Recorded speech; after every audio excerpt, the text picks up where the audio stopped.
Earth had worked hard to become part of the Galactic Council. For more than 50 years, humanity sent its best minds to negotiate, learn, and grow. People believed the galaxy was moving toward peace. The Council was made up of many alien species, all promising cooperation and shared progress. For Earth, it was a chance to be seen as equal. Ambassador Leah Morgan was one of the brightest people Earth had ever sent.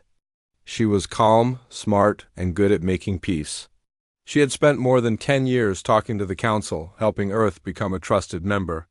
Beside her was Commander Eric Dalton, a military leader with experience, discipline, and a strong sense of duty.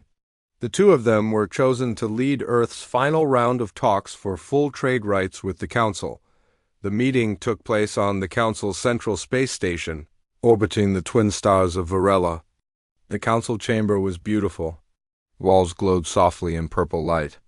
The room had no corners, just smooth curves that made voices carry gently. Members of all species sat together.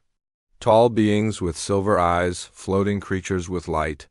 For skin and sharp-eyed reptilian diplomats listened with care. Leah stood with quiet confidence.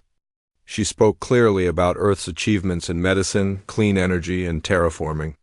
She offered Earth's resources and knowledge in return for full trade access and protection agreements. The Council members nodded. Smiles appeared.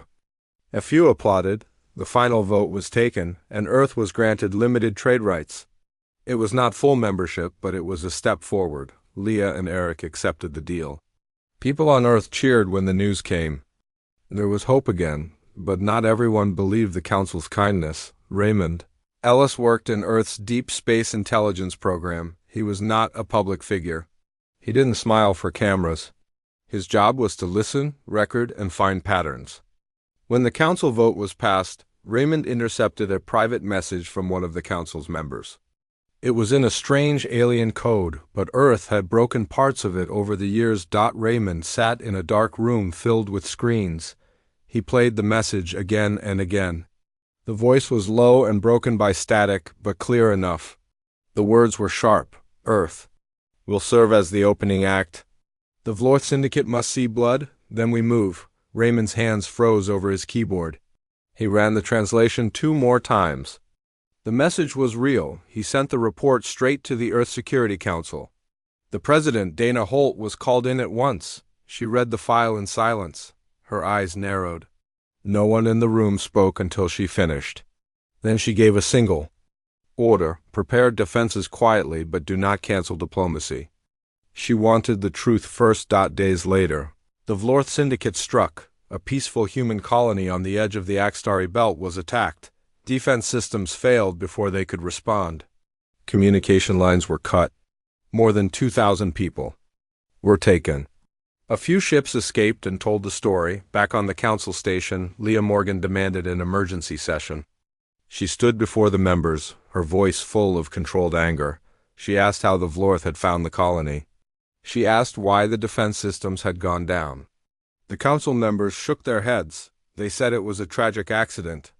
They promised an investigation. Eric Dalton did not believe them. He had seen too many battles, too many tricks. He looked around the room and saw cold faces. Some were hiding something. After the meeting, Leah walked alone through the curved halls of the station. Her thoughts were heavy. She remembered the smiles during the trade vote. Now they felt fake.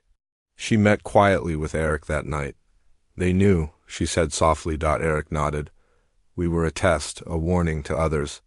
Leah leaned against the wall, tired. So what do? We prepare, and we stop trusting. Back on Earth, people were angry. News of the betrayal spread fast. Protests grew. People wanted answers. President Holt appeared on all channels, asking for calm but promising action. She ordered silent upgrades to all defense systems. Satellites around Earth were armed. The moon base started building new shields. Meanwhile, on Mars, a quiet discovery was made. Lena Brooks, a tech specialist, was running a check on alien tools sent as gifts from the Council. She found something odd. One of the devices had a hidden core, far too advanced for its purpose. She and her team opened it carefully.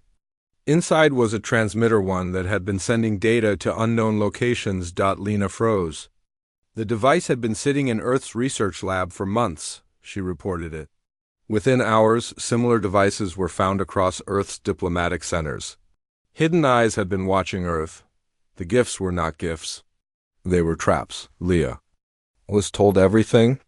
She stared at the report and felt something cold inside her chest. The Council had played Earth from the beginning. Trust was used as a weapon, but Earth had its own weapons. Not just in space, but in spirit. Leah met with President Holt and Commander Dalton in a private meeting. They spoke carefully, with few words. Then the President nodded. They would begin. A quiet plan.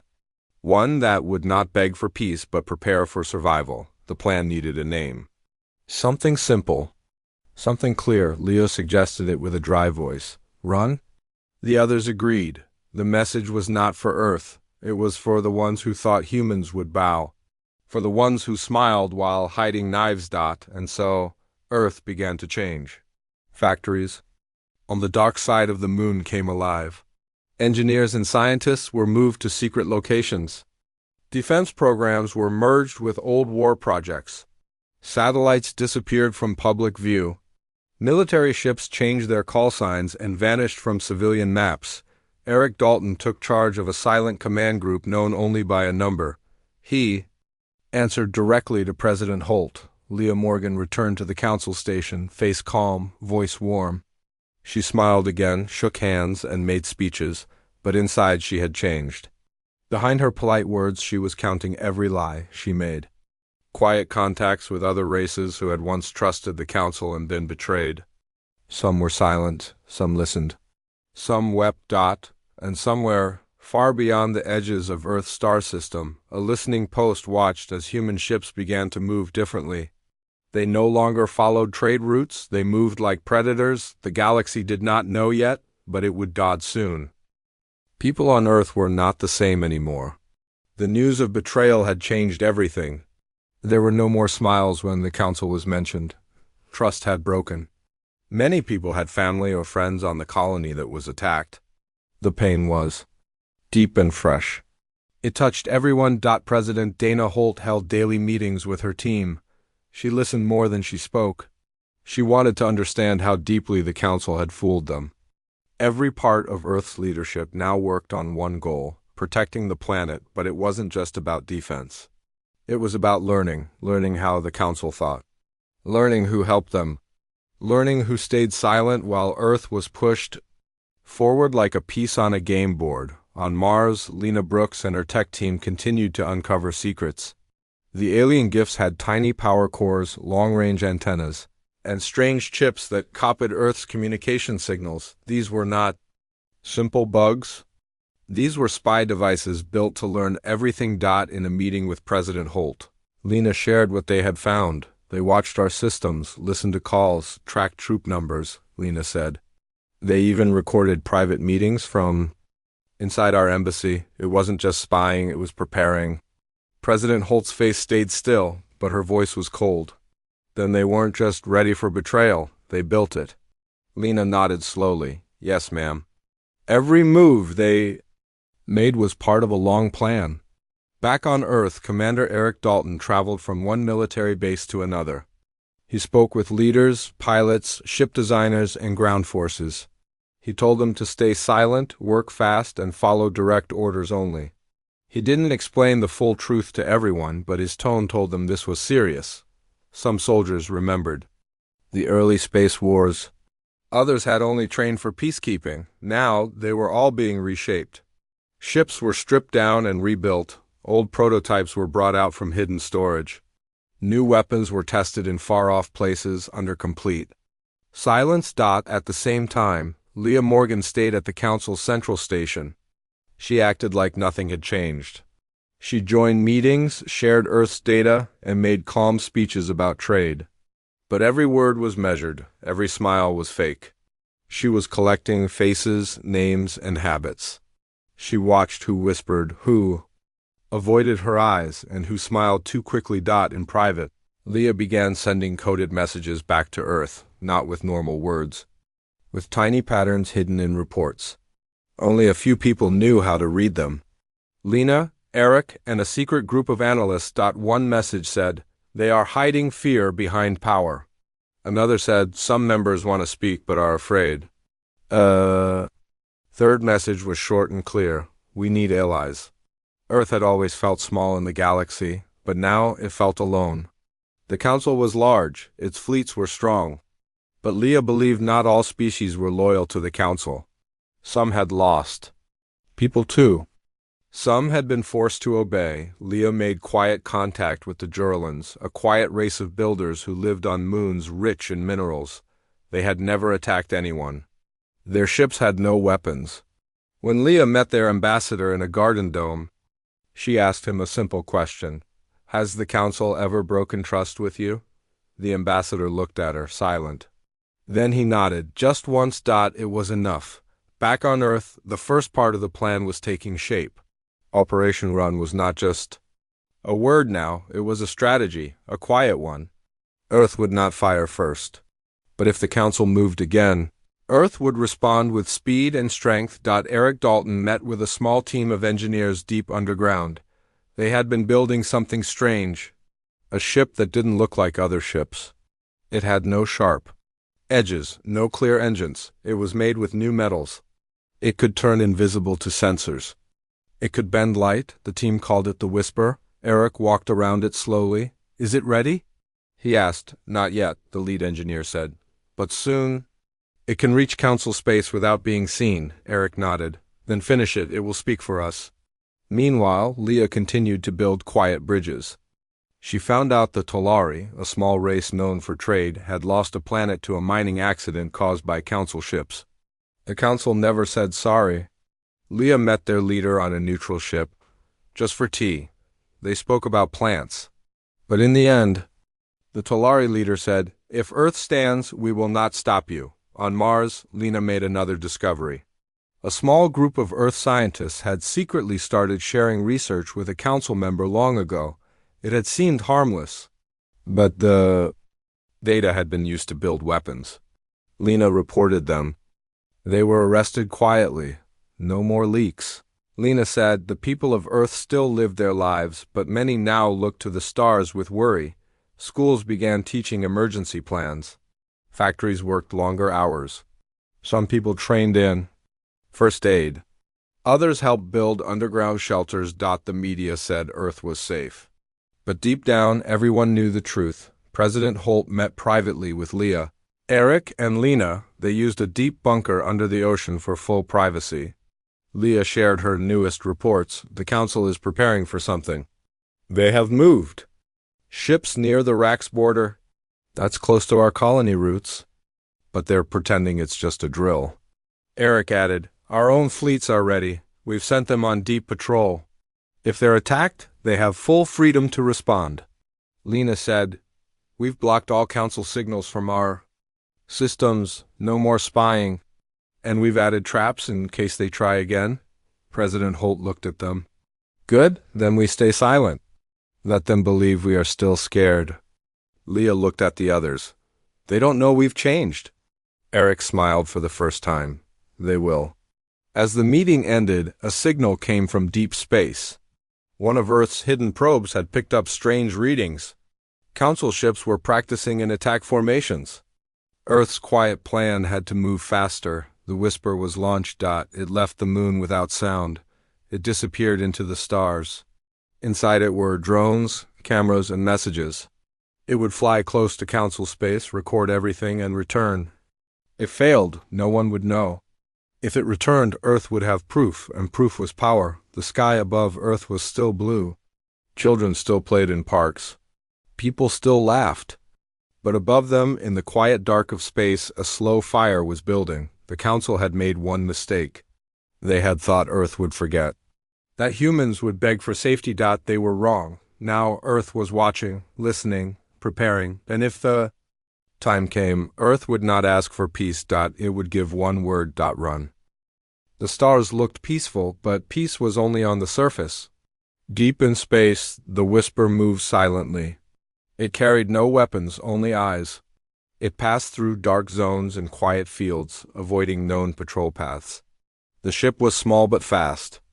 It had no light trail, no sound, and no signal.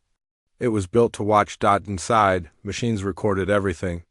Cameras turned, scanned, and saved data. The Whisper entered a zone near the Rack's border where the Council was training. It found dozens of ships flying in tight formation. Their weapons were active. Their moves were sharp. It was not a drill. Back on Earth, in a command room under the Pacific Ocean, Commander Eric Dalton stood before a wide screen. Lena Brooks sat beside him, checking data streams from the Whisper. Eric crossed his arms. "They're ready for war." Lena looked up. "They're pretending it's a drill, but their codes show battle alerts. They've even loaded real weapons." Eric said nothing for a moment. Then he spoke with calm power. "It's time to send a message." The Whisper stayed in position a little longer, then turned and came home. On the Council station, Leah Morgan walked through a hall of glass and soft light. She was tired, but her face showed nothing. She had met with 3 Council members that day. 2 had smiled too much, 1 had been silent. All had lied. That night, in her small room, Leah wrote another coded message. It said, "Their fear is growing. They are watching our silence." She sent the message in a diplomatic report, hidden. In a pattern of numbers. The next day, she met with the Council's communication chief, a tall creature named Haltran who spoke with layered voices. Leah smiled and handed him a gift, a small music box made on Earth. "It plays a song from my home," she said. Haltran accepted it with a nod. "We value Earth's art," Leah nodded. "Then listen closely. Some songs carry warnings."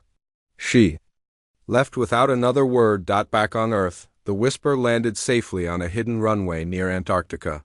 A full team began reading its data. They found everything: ship numbers, weapon types, formations, training routines. President Holt received the report in her mountain retreat. She read it quietly, then called Eric and Lena. "We now have proof," she said. "It's not just fear, they're getting ready." Eric asked, "Do we tell the people?" The president thought for a moment. "Not yet. Fear spreads fast." "Let's prepare more first," Lena added. "We need more than defense. We need something that shows we're not afraid." Eric smiled. "Then it's time for Phase 2. Phase 2 was called Ghost Signal. It was a plan to test Earth's quiet power. Without warning, Earth sent 3 drones to fly close to Council stations. These drones were small, fast, and full of noise. When they arrived, they played Earth music, bright lights, and messages in every known language. One message said, "You watched us. We see you too." The Council stations went into alarm mode. Ships scrambled, weapons aimed. But the drones vanished before anyone could catch them. Back at the Council station, members were angry. Some wanted to punish Earth, some asked for talks. Leah stood in the chamber and listened. Then she spoke. "Earth has only shown you what you showed us: spies, traps, and lies. We are not attacking. We are reminding you that we are not weak." Member from the Vlorth Syndicate shouted, "You threatened the peace." Leah turned to him slowly. "You attacked a colony. You call that peace?" The chamber went silent. Later that day, a quiet message arrived from a Council member named Jorik. He was from a small insect-like species that rarely spoke. His message was short: "You are not alone." Leah showed the message to Earth. Meanwhile, Eric traveled to a hidden base on the edge of the asteroid belt. There, a new ship was being tested. It was larger than the Whisper and stronger. It was called the Echo. The Echo was fast, nearly invisible, and carried tools for hacking enemy systems. It could fly into a station, record everything, and leave. Before anyone knew, Eric met with the lead engineer, a quiet woman named Dana Ross. "Will it fly?" he asked. Dana smiled. "It's already flying. Want to see?" They watched on screen as the Echo slipped past a Council supply ship and entered its data cloud. Within minutes, it had copied every log and map. Then it turned and returned home. Eric nodded. "Perfect." Back on Mars, Lena was building something else. It wasn't a weapon. It was a signal tower. One that could send a powerful message across galaxies. She called it the Flame. When she told President Holt about it, she said, "If they attack, we'll light the sky with our voice." The whole galaxy will hear us, Holt agreed. Let them hear everything, Leah continued her quiet work. She invited low-ranking members of the council to dinner, tea, and walks. She listened more than she spoke. She gave kindness, but watched their eyes. Some began to speak. Small truths. Old Pain. One said, "Our leader fears Earth will rise too fast." Another said, "They promised us protection if we voted against you." Leah gathered their words. She built a quiet map of fear. The council was not united. It was cracked inside. A week later, the Echo returned with stolen maps showing fleet movement. Earth now knew where the council was sending its warships. Most were near Earth, but some were near other planets, small ones with few people. President Holt shared the map with the quiet allies Earth had made. The Jorlans, the Tolari, and others. She sent one message. They are not only watching us, they are watching you. The reply came fast. We will not be silent. Back on Earth, the people still did not know the full truth, but they felt something was coming. More drills were happening, more ships were flying, more voices spoke of being ready. A teacher in New York City told her class, "We don't want war, but if it comes, we won't run from it." In a farm village in Kansas, an old man looked at the stars and said, "They think we're still just Earth. They forgot. We are people." Leah's last message that month was short. The silence is ending. Soon the sky will speak. Eric stood on the deck of a command ship, looking out at the black of space.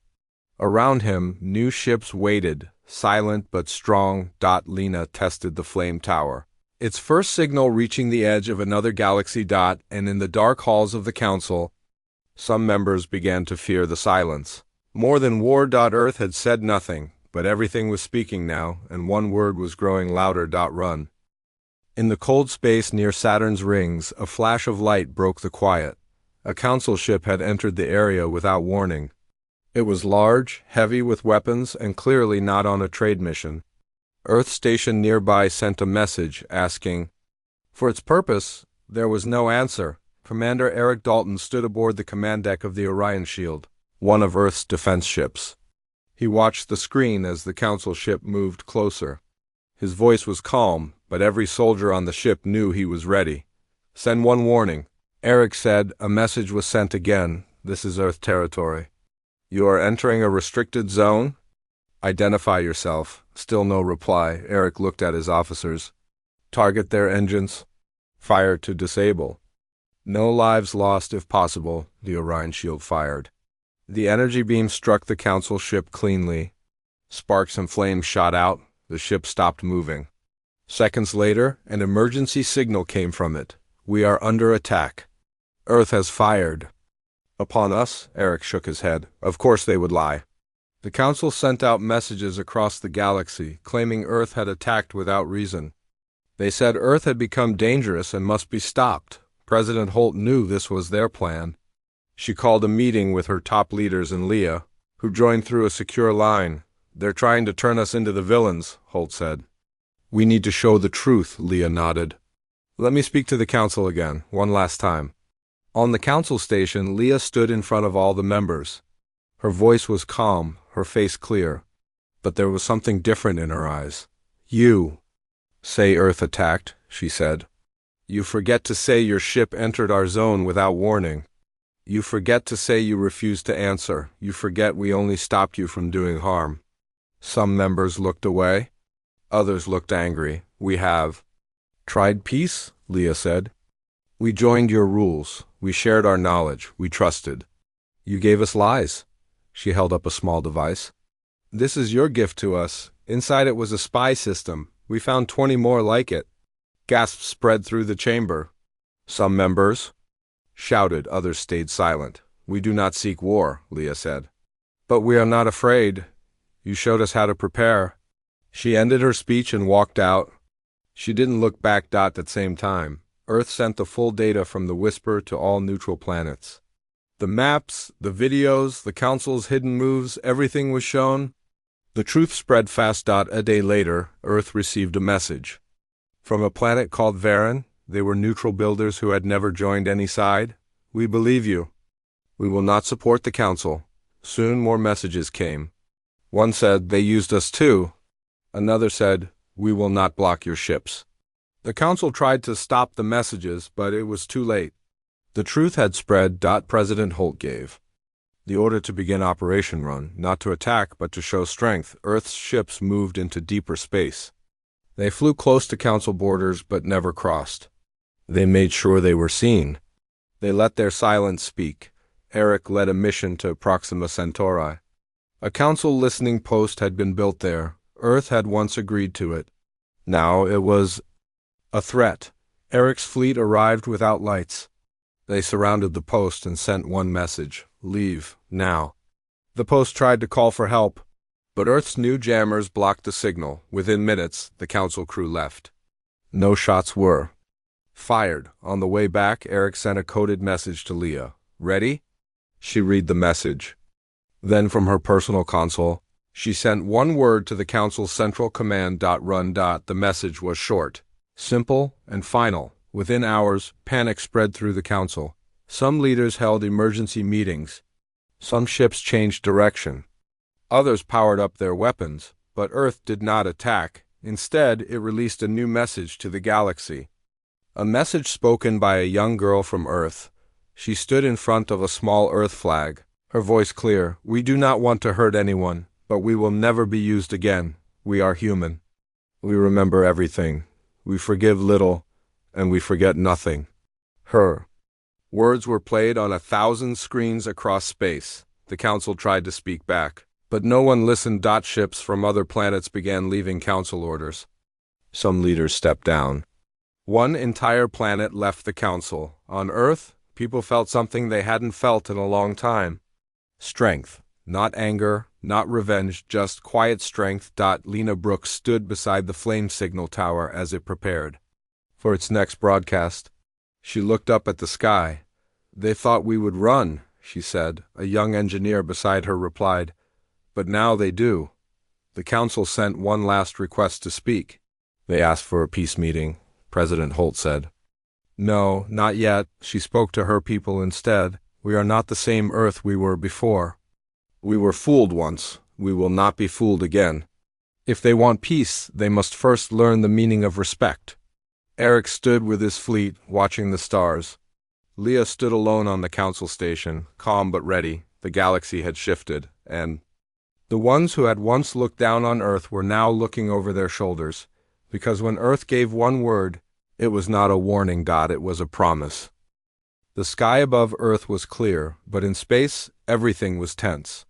On the Liberty, Leah Morgan walked along the observation deck, looking out at the stars. Earth's blue planet was far behind her. She felt the weight of responsibility.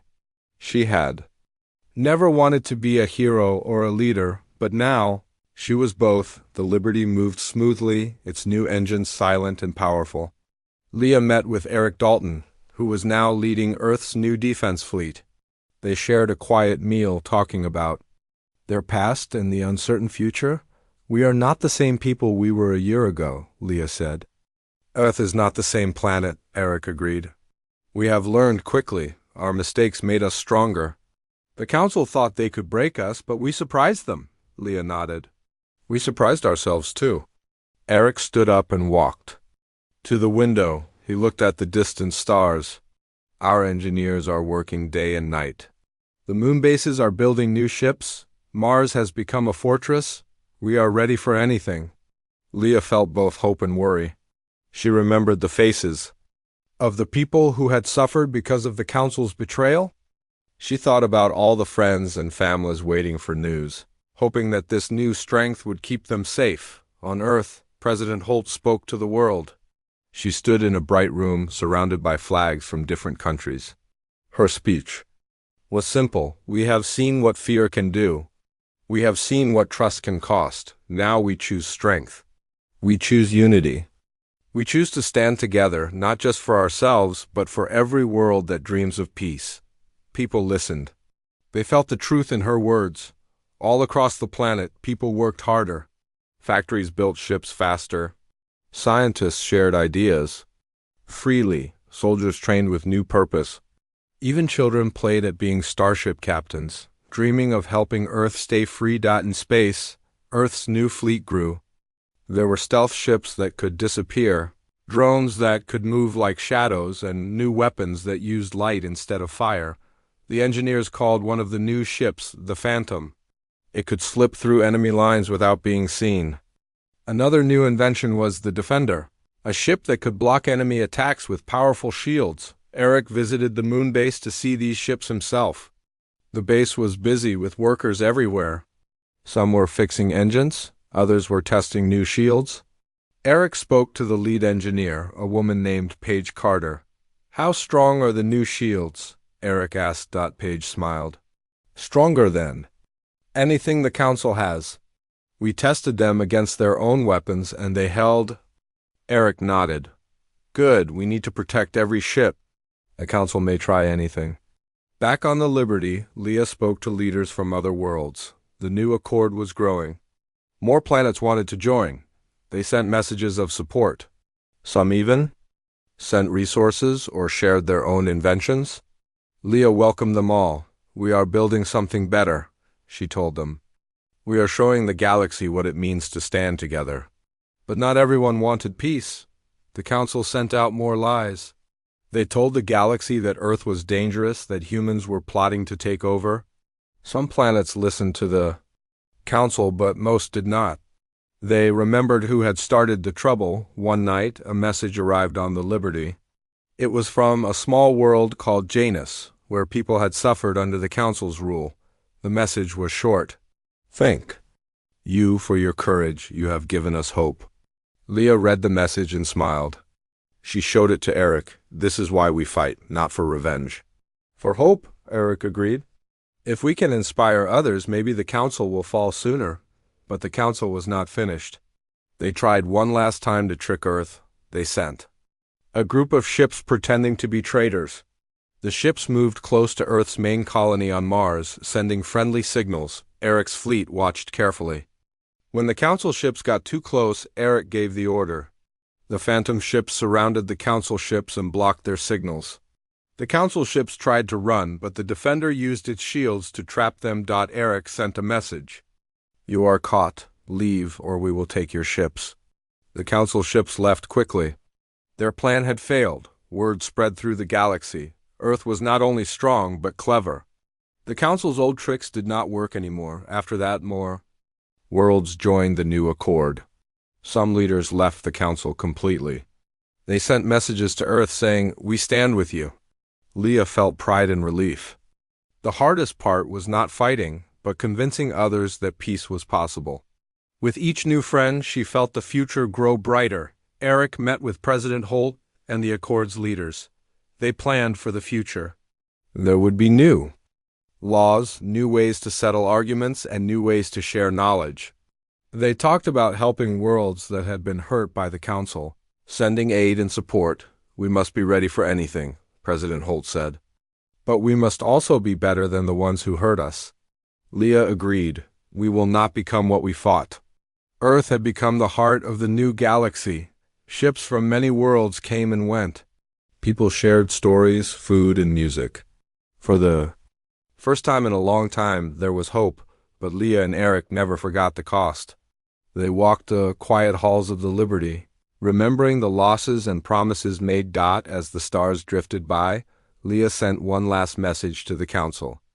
It was the same message Earth had given before. Run. But this time, it was not a threat. It was a lesson. The galaxy would remember.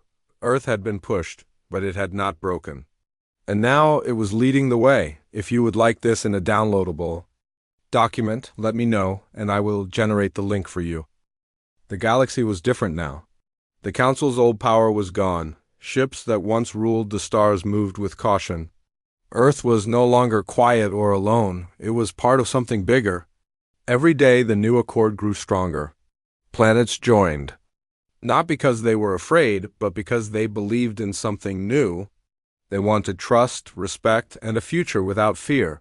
Leah Morgan stood in a quiet room on the Liberty. The stars outside looked calm. She thought about the long journey from the first betrayal to this day. It felt like years, not months. She remembered faces friends lost, people saved, and new allies made, Eric Dalton visited Mars, where the new training fields were always busy. Young pilots trained in silent ships. The sky above Mars was bright with practice runs. Eric watched the new generation. He saw hope and focus in their eyes. They wanted to protect, not destroy. He was proud of them. On Earth, President Holt walked through a school. Children learned about the galaxy. They drew pictures of ships and worlds. Some told stories about the new Accord. A teacher smiled at Holt and said, "They know the truth. They know Earth can be strong and kind." The new Accord's leaders met every week by secure call. Leah joined from space. Eric called from Mars. President Holt led from Earth. Leaders from other planets shared news. They talked about food, energy, travel, and peace. Problems were solved with words, not threats. One day, a message came from a small world named Avier. They were afraid. A group of old council loyalists was coming. They wanted to force Avier to leave the new Accord. The message asked for help. Leah did not wait. She sent out the Liberty and 3 more ships. Eric called pilots on Mars. Within hours, the fleet was ready. They did not come with anger. They came with open channels and shields up, just in case. As Earth's fleet arrived, the Council loyalists stopped. They had fewer ships and less power. Leah opened a channel. "We are here to help," Leah said. "We want peace. Leave Avier alone or answer to all of us." The loyalists looked at the ships from many worlds. They knew they could not win. They left quickly. Avier was safe. The people of Avier cheered. They sent gifts and thanks to the new Accord. Leah felt hope rising everywhere. Even worlds that had once been afraid now reached out to join. Back on Earth, new laws were written. The Accord had rules for fairness, help, and respect. No world was above the others. Each had a voice. Each could call for help. It was not perfect, but it was better than the Council's old ways. Eric helped lead training for new peacekeepers. He taught them about honesty, duty, and never giving up. He told them the story of how Earth had been betrayed and how it chose to rise instead of hide. Leah was busy with talks and messages. She answered calls from distant planets. Some asked for advice, others for aid. She listened to everyone. She remembered what it was like to feel alone and promised to help every voice be heard. On Mars, Lena Brooks finished her work on the Flame Tower. Its signal reached across the galaxy. Every planet that joined the Accord got a signal beacon of its own. If danger came, the beacon would call help. It was a new kind of safety, built by trust. One day, the Accord received a request from a planet near the edge of known space. They had never spoken to Earth before. Their leader said, "We watched and waited. We saw you keep your promise. Now we asked to join." The Accord voted, all agreed. The new planet joined, bringing new music, ideas, and dreams. President Holt stood before a group of children and told them, "One word changed everything. When we said run, it was not just to our enemies, it was to fear, to doubt, to the old way of thinking." We ran toward hope. The Council, once so powerful, was now broken. Some of its old members hid. Others asked to join the Accord, hoping for forgiveness. Leah and the others listened, but they remembered the past. Trust would take time, but Earth and its friends did not close their doors. They shared food with hungry worlds. They sent ships to help those in trouble. They built schools, hospitals, and new stations where people could meet and learn. Eric sometimes walked alone at night on Mars, looking at the stars. He remembered the battles, the secrets, the long days and nights when everything felt impossible. Now he saw peace growing. It was not easy, but it was real. Leah visited Earth, standing in a quiet park where people walked and laughed. She felt the weight lift off her heart. She knew they had not won everything, but they had not lost themselves. On the day the Liberty returned to Earth, ships from many planets came too. There was a celebration.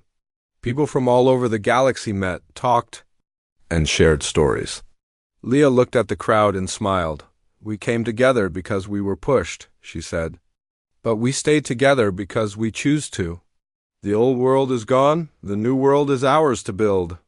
As night came, Children looked at the sky and pointed to the stars. They knew the story. Earth had once been betrayed. It had once been told to run, but now it was Earth's word. It was a word of warning to those who would harm. But it was also a word of hope, a word to run toward something better. The galaxy was still full of danger and mystery. But now, when people looked up, they saw more than fear. They saw friends, allies, and a future where everyone had a voice. Earth stood ready, not with anger or pride, but with the quiet strength of those who remember and learn. The Liberties. Engines glowed softly in the dark, and the story of one word run became the start of something new.